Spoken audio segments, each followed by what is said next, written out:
अपने हाथों को उठाकर थैंक यू जीसस। खुदावन तेरा आत्मा आज मुझे छुए। अपने हाथों को उठाकर तेरा पवित्र आत्मा आज मुझसे बात करे। खुदावन ऊंची आवाज में तेरा पाक रूह आज मुझसे बात करे। तेरा पाक रूह आज मुझे छुड़ाए। तेरा पाक रूह आज अपने वचन के जरिए मुझे आजाद करे।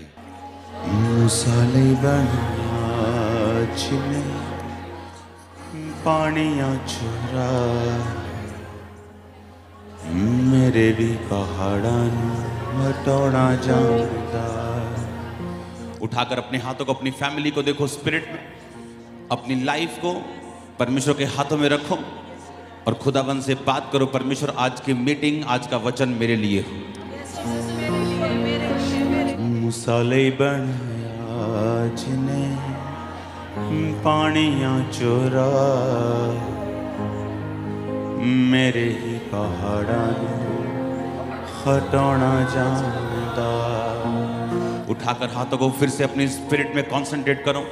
खुदावन मेरी मुसीबत तेरे नाम को ग्लोरीफाई करने के लिए अब बदल जाए। खुदावन तेरा आत्मा मुझे छुए। खुदावन उठाकर हाथों को आपकी स्पिरिट में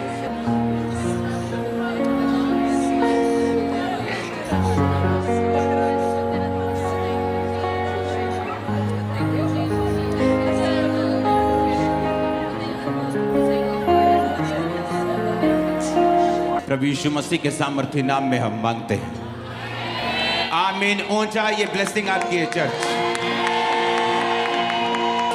स्वागत है यीशु मसीह की प्रेजेंस में, आमीन। हर एक व्यक्ति, चाहे वो क्रिश्चियन हो नॉन क्रिश्चियन हो, वो ये चाहता है कि वो छुटकारे में रहे। उसकी फैमिली, उसका फाइनेंस, उसकी सेवकाई, उसकी सेहत, वो ये चाहता है कि वो डिलीवरेंस में रहे। अगर मैं चाहता हूं मेरी बॉडी डिलीवर हो, मेरी लाइफ डिलीवर हो, मेरा फैमिली मेरी डिलीवर हो, मेरी चर्च डिलीवर हो, मुझे अगले लेवल पे जाना है, मुझे ये अचीव करना है, तो याद रखो परमेश्वर ने कहा अगर तू मुझे इज्जत देगा तो मैं तुझे इज्जत दूंगा। और जब परमेश्वर आपको इज्जत देगा, वो कहां से देगा? वो इसी संसार की चीजों से, इसी संसार के सिस्टम से वो आपको बढ़ाएगा। आमीन। तो परमेश्वर का आदर करना, बाइबल कहती है सभा के पुरनियों में उसको सराहो। बाइबल कहती है कि जब तुम चर्च में इकट्ठे हो तो उसकी वर्शिप करना भी, उसको आदर देना है। आप क्यों बनाए गए? आपको बनाने का प्राइम पर्पस जो था वो ये था कि परमेश्वर अपनी वर्शिप खुद नहीं कर सकता। वो खुद नहीं बोले मैं कितना महान हूं, मैं कितना जबरदस्त, वो नहीं कह सकता। तो उसे कौन चाहिए था? उसे तुम चाहिए थे, मैं चाहिए था। तो उसने तुम्हें और मुझे बनाया ताकि मैं और तुम उसकी वर्शिप करें, उसकी आराधना करें। एक दिन 2004 में मैं परमेश्वर में आया और एकदम से मुझे पागलपन के दौरे पड़ते, मुझे अटैक हुआ एकदम और मैं बहुत घबरा गया, बिल्कुल पैनिक हो गया। और पैनिक होके मैं क्रिश्चियन बन चुका था, 2 महीने का मैं मसीही था, एक महीने का शायद। तो तब सीडीज नहीं होती, कैसेट्स होती थी।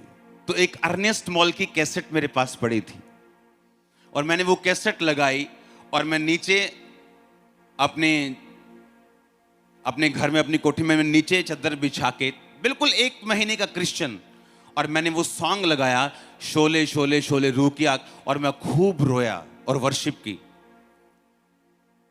मुझे था शायद मैं मर रहा हूं, शायद ये प्रॉब्लम हल नहीं होगी, शायद क्रिश्चियन लोगों से भी हल नहीं होगी, लेकिन जीवित परमेश्वर मुझे मिल गया, शायद वो मुझे चंगा। इस तरह के सवाल, इस तरह की डाउट्स मेरे दिल में थे, मुझे मालूम नहीं था, क्योंकि मैं ऐसी हीलिंग सब नहीं देखता था लोगों की लाइफ में। हाँ, किसी प्रीचर, कोई बाहर, कोई दूर का ऐसी हीलिंग करता था तो उसे देखकर हौसला होता था कि परमेश्वर मेरी लाइफ में भी एक दिन काम करेगा। और जब मैंने वर्शिप की और वर्शिप जब मैंने कर ली तो मैं क्या महसूस कर रहा हूं कि मेरा मन लाइट हो चुका है, अटैक खत्म हो चुका है, मैं हील हो चुका हूं। कंप्लीट नहीं, लेकिन वो डेविल मुझे छोड़ के जा चुका है वर्शिप करने के दौरान ही। और सुनो, और जब मैं फिर अर्नेस्ट मॉल के वो सॉन्ग्स को लगाया कि यूट्यूब पे सर्च करता था, जब मैं देखता था तो मैं क्या देखता था कि वो तो पूरा आत्मा में गा रहे हैं, हाँ, वो तो फुल स्पिरिट में लगे हुए हैं और पूरा गा रहे हैं। और मैं क्या देख रहा हूं कि फ्रंट रो के ऊपर लोग बैठे हैं, वो वर्शिप कर रहे हैं, इस तरह से वो वर्शिप कर रहे हैं और लोग ऐसे बैठे हैं। हाँ, वाह वाह वाह, गाइए, अच्छी गजल चल रही वर्शिप के दौरान। और मैं जो सिर्फ जस्ट 2 महीने का क्रिश्चियन था, मैं ये सोच रहा था कि क्या इन लोगों को ये नहीं मालूम कि वर्शिप करने से मैं ठीक हुआ हूं और ये भी ठीक हो सकते हैं।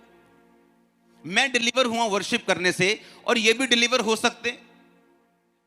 टांग पे टांग चढ़ा के फ्रंट रो के ऊपर वो बैठे हैं, और खासकर मर्द लोग, आदमी लोग, लेडीज फिर भी वर्शिप कर रही। और मैं बड़ा हैरान था कि इनको नहीं मालूम कि वर्शिप में छुटकारा है, इनको नहीं मालूम कि ये वर्शिप करने के लिए पैदा हुए, इनका प्राइम पर्पस ही वर्शिप करना है परमेश्वर की। क्या इनको मालूम नहीं? क्योंकि कोई भी छुटकारा बिना प्राइस के आप पे नहीं करते, और परमेश्वर आपको कभी भी बैठे बैठे छुटकारा नहीं देता। आप 40 साल से उस प्रॉब्लम में फंसे रह सकते हैं और आप क्रिश्चियन रह सकते हैं, क्योंकि ये आपको डिसाइड करना है।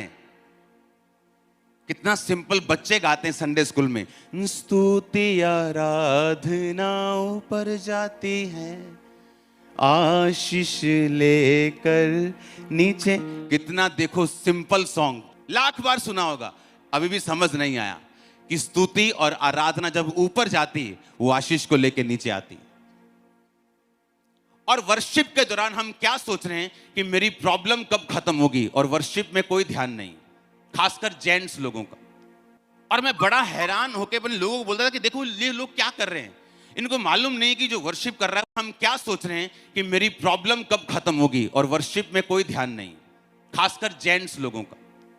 और मैं बड़ा हैरान होकर अपने लोगों को बोलता था कि देखो ये लोग क्या कर रहे हैं, इनको मालूम नहीं कि जो वर्शिप कर रहा है वो कैसा आदमी है। इनको मालूम नहीं कि अगर जो वर्शिप चल रही है, अगर ये वर्शिप करें तो कैसे छूट सकते हैं। बाद में पास्टर के पास जाने से, ले हैंड कर उनको पूरी अपनी कहानी बताने से अच्छा कि अब तुम परमेश्वर की प्रेजेंस में वर्शिप क्यों नहीं करते, तुम उसकी आराधना क्यों नहीं करते, तुम्हें मालूम नहीं कि आराधना में छुटकारा है।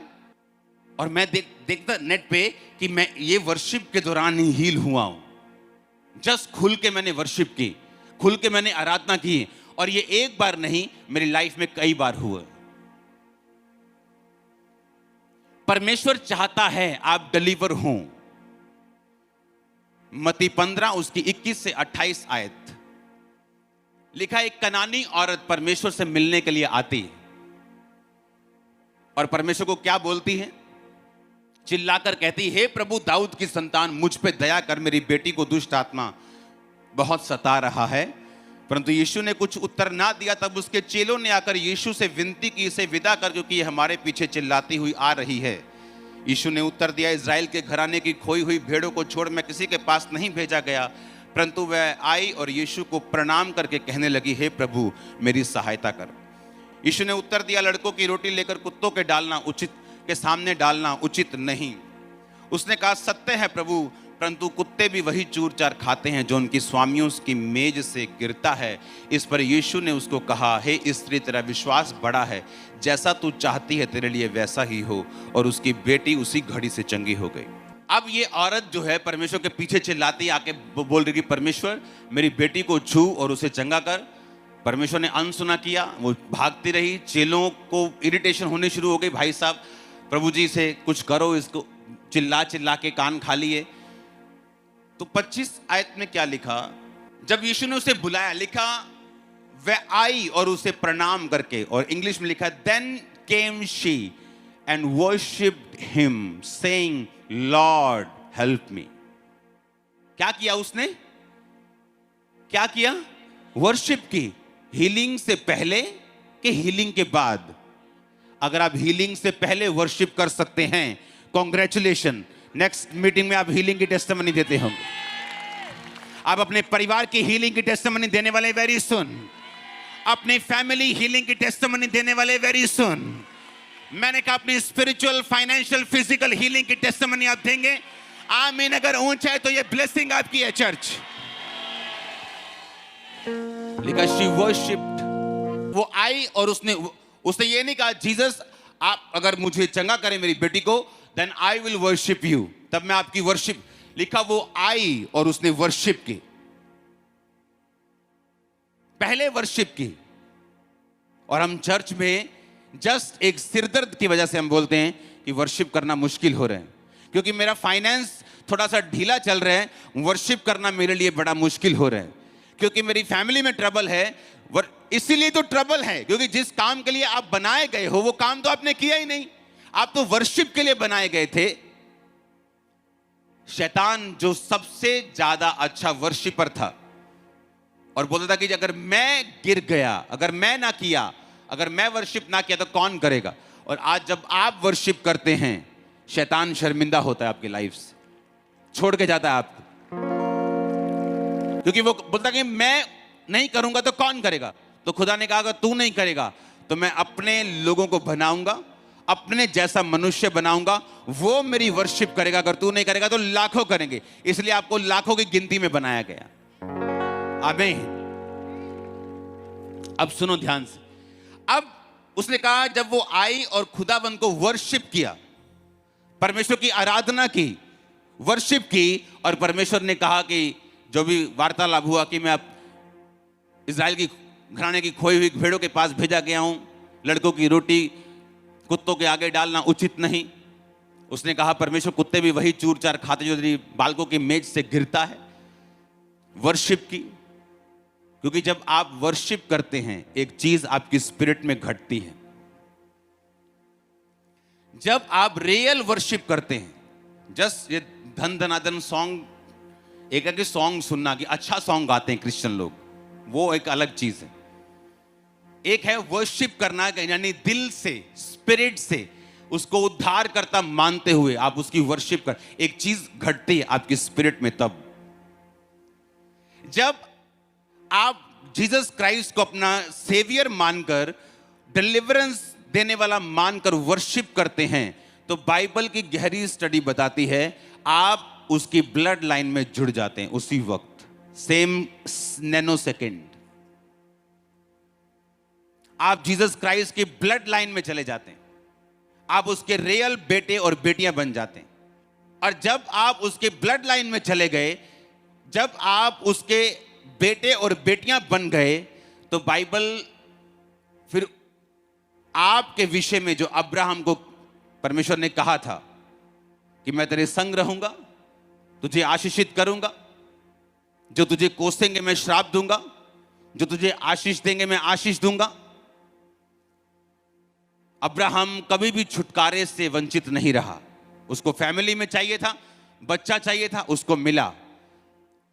राजा लोग उसके भतीजे को बंदी बनाकर लेके गए, छुटकारा चाहिए था, उसको मिला, क्योंकि वो एक रियल वर्शिपर था। हालेलुया। जब हम चर्च में एंटर करें तो हमें यह दिमाग में होना चाहिए कि आप सब चीजें भूल जाओ। अब हम जीवित परमेश्वर की प्रेजेंस में हैं, जो सब कुछ करने की ताकत और सामर्थ्य रखता है। वो ना भी करे तो भी वो मेरा परमेश्वर है। वर्शिप करने के टाइम, इसीलिए मैं अपनी क्वायर के प्रति बड़ा सीरियस रहता हूं। आपने देखा होगा, नोटिस किया हो, क्योंकि वर्शिप एक मिनिस्ट्री है जो आप परमेश्वर के सामने सेवकाई करते हैं वर्शिप की। आप भी, सिर्फ ये सामने खड़े वाले लोग या मैं नहीं। जब आप दिल से वर्शिप करना शुरू करते हैं, आप अपने आप को पूरा इन्वॉल्व कर लेते हैं वर्शिप में, आप छुटकारे में खुद ब खुद एंटर करना शुरू करते हैं। और अगर छुटकारा एक क्रिश्चियन का ना हो, क्योंकि जब अच्छा रिजल्ट नहीं आता तो इंसल्ट आती है। या तो जो बच्चा होता है एग्जाम खत्म करने के बाद जब रिजल्ट आने का टाइम होता है, या तो वो इंसल्ट लेता है तो या गुड रिजल्ट लेता है। तो या तो उसे इंसल्ट फील होती है कि मम्मी को क्या बोलूंगा, फिर फेल हो गया, दोस्त को क्या बोलूंगा, सहेली को क्या बोलूंगी। तो या तो फिर वो ग्लोरीफाई होता है कि उसका रिजल्ट अच्छा है या उसको इंसल्ट होती है। जब आप एक रियल वर्शिपर बन जाते हैं और वर्शिप करनी है, अपने पड़ोसी को बोलो लाइट दिल से। हाँ, क्योंकि मैं यहां इसलिए बैठा हूं क्योंकि मेरा जो जेठ है वहां बैठा है, तो वहां नहीं बैठना है। हाँ, उसने मुझे ये कहा था, इसलिए उधर मुंह करके वर्शिप नहीं करनी। जब आप इतना भार लेके आएंगे अपने घर से, अपने लोगों से, मुझे उसने ये कहा, मुझे वॉलंटियर ने ये कह दिया, इतना भारी मन और तन से आप वर्शिप नहीं कर सकते। आपको लाइट रह के वर्शिप करनी होती। इसलिए जीसस ने कहा माफ कर ताकि तू भी माफ किया जाए। तुम लाइट रह के वर्शिप कर सकते हो। तुम सब कुछ अपने ऊपर, सिर के ऊपर पूरा भार उठा के फिर अपने हाथों को उठा के वर्शिप नहीं कर सकते। इसलिए परमेश्वर ने कहा माफ करते रहो, प्रेम करते रहो, एक दूसरे से प्यार करो। जिस तरह मैंने तुम्हारे गुनाहों को माफ किया, तुम भी एक दूसरे के गुनाहों को माफ करो। क्योंकि ये डेवल की चाल है आपको चर्च में इन चक्रों में फंसाना, चर्च आने से पहले परिवार में इन चक्रों में फंसाना, ताकि जब आप वर्शिप करने को अपने हाथ उठाएं, आपके हाथ और मन इतना भारी हो कि वो टाइम ही खत्म हो जाए। क्योंकि उसे मालूम है कि अगर ये वर्शिप नहीं करेंगे तो छुटकारा नहीं पाएंगे। उसे मालूम है ये चीज। उसे मालूम है जब ये वर्शिपर बन जाएंगे, जब चाहे गले में सुर हो ना हो, लेकिन वो खुदा ने कहा कि पिता उन वर्शिप करने वालों को ढूंढता है जो रूह और सच्चाई से उसकी वर्शिप करते हैं। चाहे गला बंद भी हो कोल्ड के कारण, तब भी तुम वर्शिपर बन सकते हो। क्योंकि तुम्हारे आंसू, तुम्हारा हृदय, तुम्हारे इमोशंस, तुम्हारा वो पूरा रोम रोम जब वर्शिप करता है तो हेवन में कुछ होता है। हेवनली रिल्म में एक ऐसी चीजें होती हैं जो आप नहीं देख सकते इन शारीरिक और खुली हुई आंखों से। हालेलुया। जब आप चर्च में एंटर करें, मेक श्योर, जब आप चर्च जाने के लिए निकलें, मेक श्योर आप किसी से बहस ना करें। कोई घर का काम है, कोई सिचुएशन शेयर करनी है, कोई मुश्किल है, चर्च के बाद उसे शेयर करें। हस्बैंड वाइफ निकलने, कोई शेयर करने, कुछ बोलने की जरूरत नहीं। तेरी गलती है कि मेरी गलती, जस्ट चर्च के बाद शेयर करते हैं किसकी गलती। चर्च जाना एक बड़ा काम है। जब आप चर्च में जाते हैं, ये बिग वर्क है। आपको मालूम है कितना सीरियस चीज है। आपको मालूम होना चाहिए कि चर्च में आने से पहले, मेरे घर में हर रिश्तेदार को मालूम है कि मीटिंग के पहले कोई हमसे मिल नहीं सकता, मुझे, मेरी वाइफ को। चाहे हमारे माँ बाप हों, माँ बाप से ऊपर तो फिर कोई भी नहीं, बाकी तो फिर पीछे रह गए। कोई विश्वासी हो, कोई वीआईपी हो, कोई हो, लेकिन चर्च पुलपिट जाने से पहले मैं किसी से बात नहीं करता हूं। फोन पे लोगों को आदत है Sunday morning, good morning, praise the Lord, उन्हें कोई जवाब नहीं मिलता, क्योंकि मैं जाना ही नहीं चाहता कन्वर्सेशन में। मुझे वर्शिप करनी है, मुझे उस हार्ट से करनी है, उस तैयारी से करनी है कि मेरे लाइफ में डिलीवरेंस उतर सके।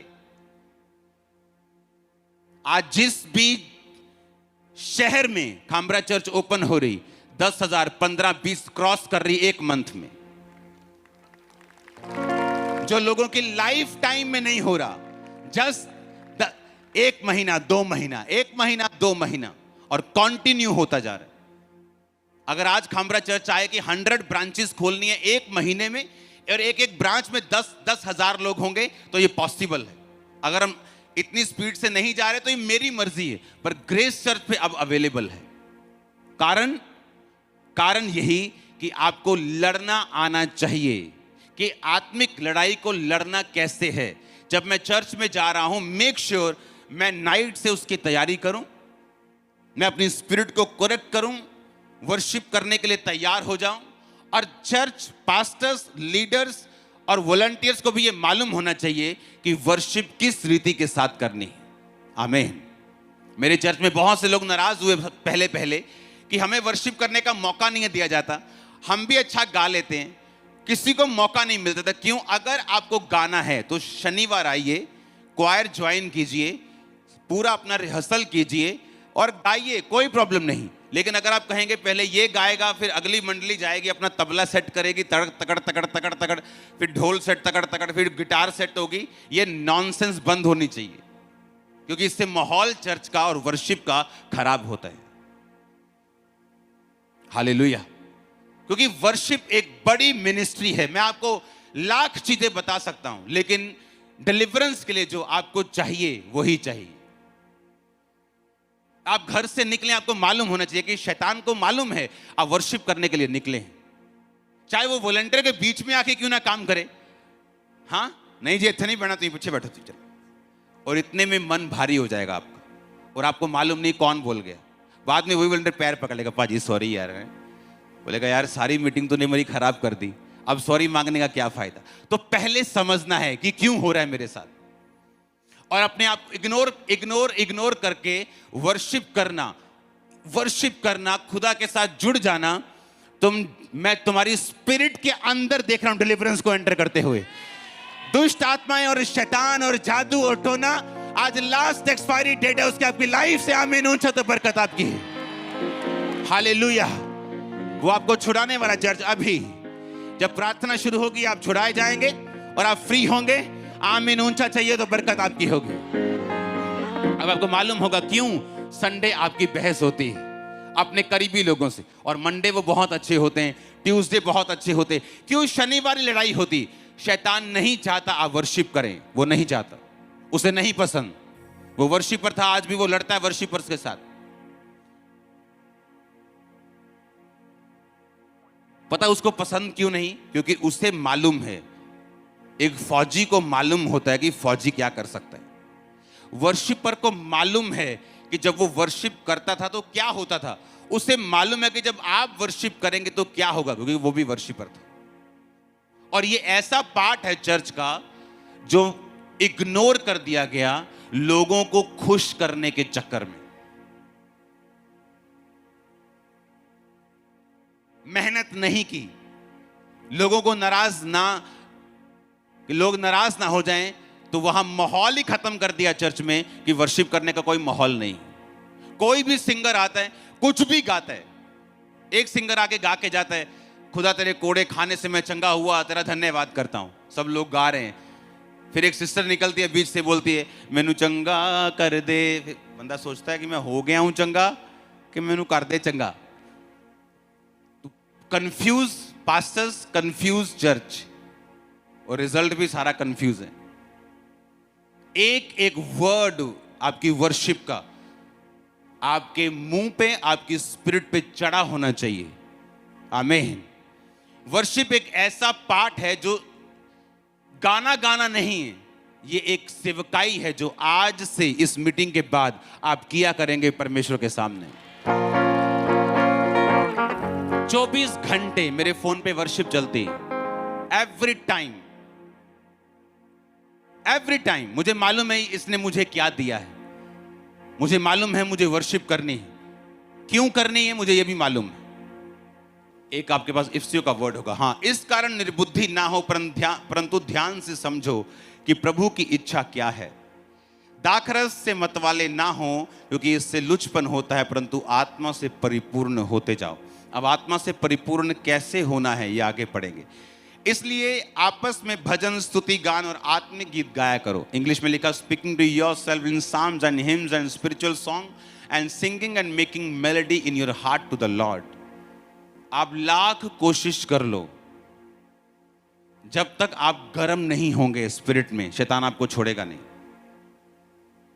आप अच्छे हो, भले हो, टाइदर हो, हाँ कुछ भी हो, आप बिशप के बेटे हो, प्रेरित के बेटे हो, प्रेरित हो, कुछ भी हो, अगर आप गर्म नहीं हो शैतान आपको छोड़ेगा नहीं। आपने कितने अच्छे काम किए हों, शैतान उतने आपको पकड़ते हैं, क्योंकि वो अच्छे लोगों को डिसलाइक करते हैं।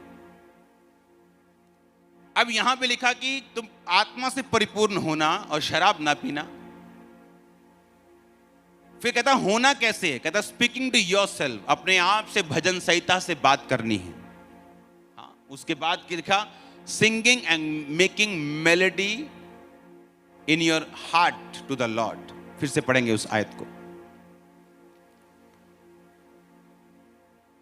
मेकिंग मेलोडी, सिंगिंग, और कब? चर्च में। ये तो मैंने चर्च का पार्ट आपको समझा दिया ना, कि पास्टर्स का पार्ट क्या है, क्वायर का पार्ट क्या है, आपका क्या है। लेकिन चर्च के बाद क्या? तिनक तुनक तुन चलेगा? चर्च के बाद भी कुछ चलना चाहिए ना, वो क्या चलेगा?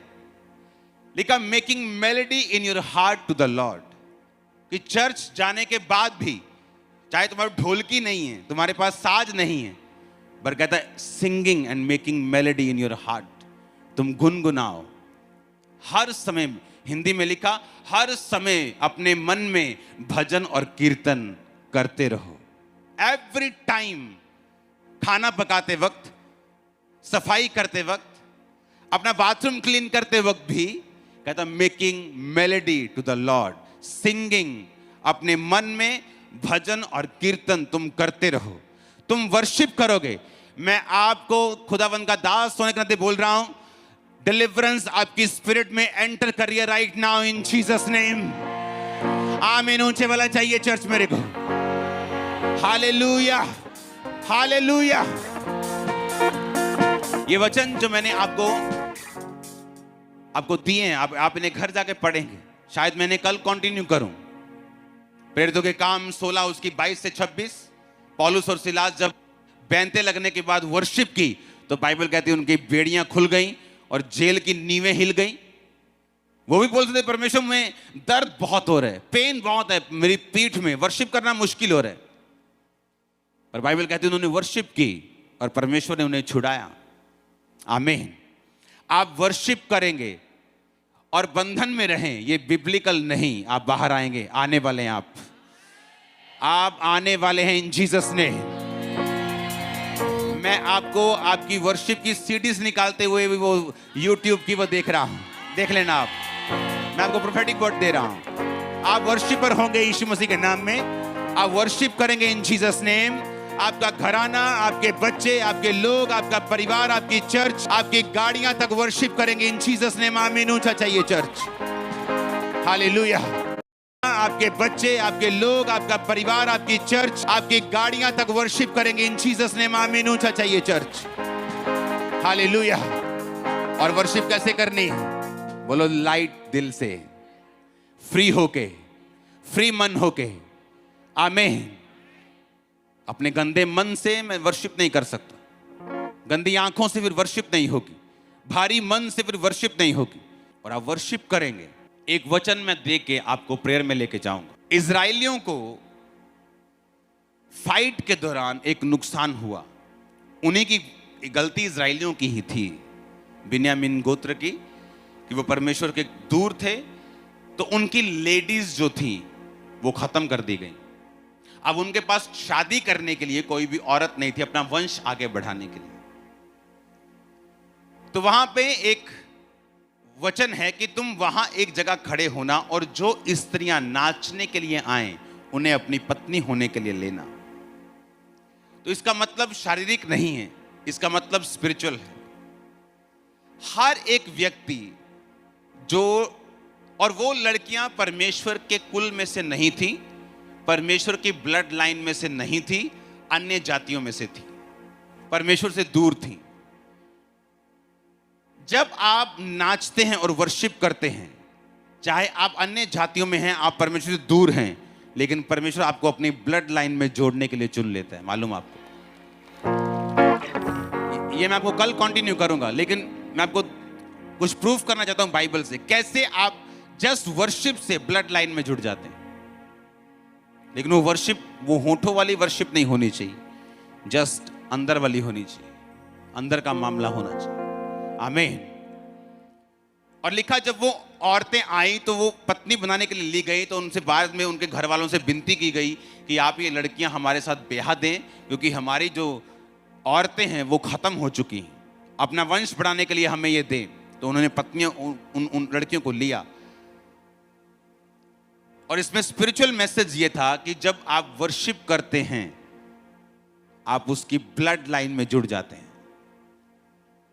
वो आपको चुन लेते हैं। आप अन्य जातियों में से सीधा बिन्यामीन का गोत्र, बेंजामिन का गोत्र, आप सीधा परमेश्वर के घराने के मेंबर बन गए, आप रियल सन्स एंड डॉटर्स बन गए। आप कोई भी हो। दाऊद कहता मैं भजन संहिता 119 और उसकी 164 में लिखा कि दिन में कितनी बार तेरी स्तुति करता हूं? 7 बार। 7 बार तेरी वर्ष। एक राजा कह रही है, राजा की वैल्यू प्राइम मिनिस्टर से ज्यादा होती है, प्रेसिडेंट से ज्यादा होती है। प्रेसिडेंट्स, प्राइम मिनिस्टर्स लॉ के साथ बंधे हुए हैं, डेमोक्रेटिक तरीके से चुने गए हैं। ना भी चुने गए हों तो राजा के जैसे पावर नहीं रख सकते। और एक राजा जो दुनिया पे राज कर रहा है, आधी दुनिया, क्वार्टर दुनिया पे राज कर रहा है, लाखों लोगों पे राज कर रहा है, और वो उस दिन में 7 बार परमेश्वर की स्तुति करता है। तेरे धर्म में नियमों के कारण मैं प्रतिदिन 7 बार तेरी स्तुति करता हूं। क्योंकि दाऊद को भी मालूम था कि वर्शिप करने से क्या होता है। दाऊद के पास स्पेशल लोग थे जिनको अलग अलग साज बजाने आते थे, मालूम है कि नहीं? और दाऊद की स्पेशल इंस्ट्रक्शंस थी कि जिसको थोड़ा सा भी साज बजाना नहीं आता है, इम्परफेक्ट बंदा मेरे क्वायर में शामिल नहीं होना चाहिए, उसको मालूम था। ऐसा एक राजा बाइबल में बताओ जिसने 66 लड़ाइयां लड़ी हों और 66 जीती हों। और चलो एक तो है कि देश लड़ाकू बहुत है, लड़ता ही बहुत है, लड़ता जाता है, लड़ने एक टॉप का देश अगर आज लड़े, इकोनॉमी उसकी खराब हो जाती। एक लड़ाई जस्ट छोटे से देश से 66 लड़ाइयां लड़के अपनी इकोनॉमी को बढ़ाना, ब्लेस रखना, और एक भी लड़ाई ना हारना। और तीसरी बात कि दाऊद राजा को मारकर उसकी गद्दी से नहीं उठाया गया, पता है कि नहीं? उसने अपनी मर्जी से अपना सिंहासन अपने बेटे सुलेमान को दिया। जब उसके पहले उससे बड़े, उस सुलेमान के बड़े भाई ने जब थोड़ा प्रॉब्लम कर दी, विरोध कर दिया कि मैं राजा बनूंगा, तो दाऊद ने नतान नबी को लिया, उसकी माता को लिया, कुछ लोगों को लिया, और उसके बाद उसे राजा होने के लिए अपना खच्चर दिया, कपड़े दिए, और उसको राजा होने के लिए अभिषेक किया गया। अपनी मर्जी से वो अपनी राज कुर्सी से हटा। 66 लड़ाइयां लड़ने के बाद भी एक लड़ाई भी हारा नहीं, उसका फाइनेंस खत्म नहीं हुआ। अपनी ऐसा विक्टोरियस पर्सन आपको पूरी बाइबल में कहीं नहीं मिलेगा। और दाऊद का सीक्रेट क्या था? वो वर्शिपर था। मालूम नहीं लोगों को वर्शिप का मतलब क्या है। वो इतना तगड़ा वर्शिपर था कि उसे मालूम था, उसने बाइबल में लिखा है 10 तार वाले बाजे के साथ। हां, कौन? ताली, महाशब्दावली, झांझ, कीबोर्ड। हां,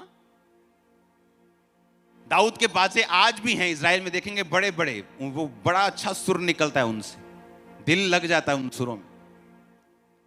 उसे मालूम था कि वर्शिप करने से, क्यों ऐसा क्या किया दाऊद ने कि वो 66 लड़ाइयां लड़ेगा, 66 जीतेगा, उसकी कुर्सी से उसको कोई हटा नहीं पाया। ऐसा क्या हो गया? वो पक्षपात नहीं करता।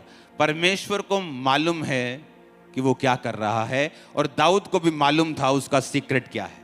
वर्शिप जो मैं आपको सीक्रेट दे रहा हूं आज, और आपको समझ के साथ बता रहा हूं कि ये क्या है, अगर आपने की, लाइफ अगले 6 महीने में भी एक बड़ा टर्न अराउंड लेगी, सीधा ऊपर की ओर, सीधा चढ़ाई की ओर, कोई उतराई नहीं।